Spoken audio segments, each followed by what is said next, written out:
বাজারের অধ্যায়ে মনে রাখা একটু হিজিবিজি পেয়ে যাচ্ছে যে কোনটার বৈশিষ্ট্য কোনটাতে হচ্ছে যা মনে থাকতেছে না।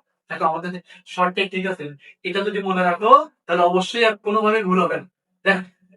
দেখো আমি কিন্তু বলবো যে তুমি যদি এই চারটা জিনিস মনে রাখো, যে মনো শব্দের অর্থ হচ্ছে এক, আর ডুও শব্দের অর্থ হচ্ছে দুই, ঠিক আছে? আর তার সাথে আরেকটা জিনিস মনে রাখবা, একটা পলি, PO এল ওয়াই, পলি। আর একটা হলো সোনি, আর একটা কি সোনি। পলি শব্দের অর্থ হচ্ছে বিক্রেতা, বিক্রেতা। আর হচ্ছে সোনি শব্দের অর্থ হচ্ছে ক্রেতা। দেখো কয়টা জিনিস মনে রাখবা? চারটা। মনো শব্দের অর্থ এক, ডুও শব্দের অর্থ দুই, পলি শব্দের অর্থ বিক্রেতা, সোনি শব্দের অর্থ কি ক্রেতা। এখন হলো মনোপলি। কি বলি? মনোপলি। মনোপলি একজন বিক্রেতার বাজারকে মনোপলি বাজার বলা হয়। কি বলা হয়? মনোপলি। মনোপলি বাজার দেখো, মনোপলি, মনোপলি একজন বিক্রেতার বাজার। কয়জন বিক্রেতার বাজার? দেখো মনো শব্দের অর্থ হচ্ছে তিন, এক, আর পলি শব্দের অর্থ বিক্রেতা। একজন বিক্রেতার বাজার হলো কি মনোপলি বাজার। এটাকে একচেটিয়া বাজারও বলা যায়। কি বলা যায়? একচেটিয়া বাজার। এটাকে কি বলা যায়?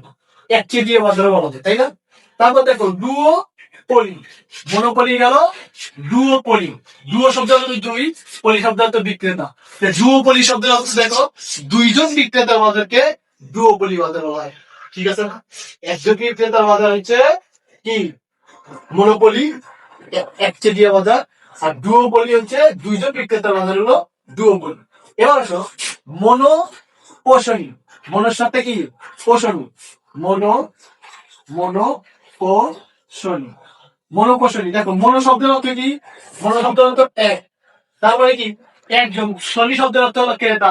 একজন ক্রেতার বাজারকে বলা হয় মনোপোষণী বাজার। ঠিক আছে? তারপর দেখো ডুও, ডুও, ডুও শনি, ডুও পোষণী। ডুও, DUO PSONY। ডুও পোষণী হচ্ছে কয়জন? দুইজন ক্রেতার বাজার, আর এখানে একজন ক্রেতার বাজার।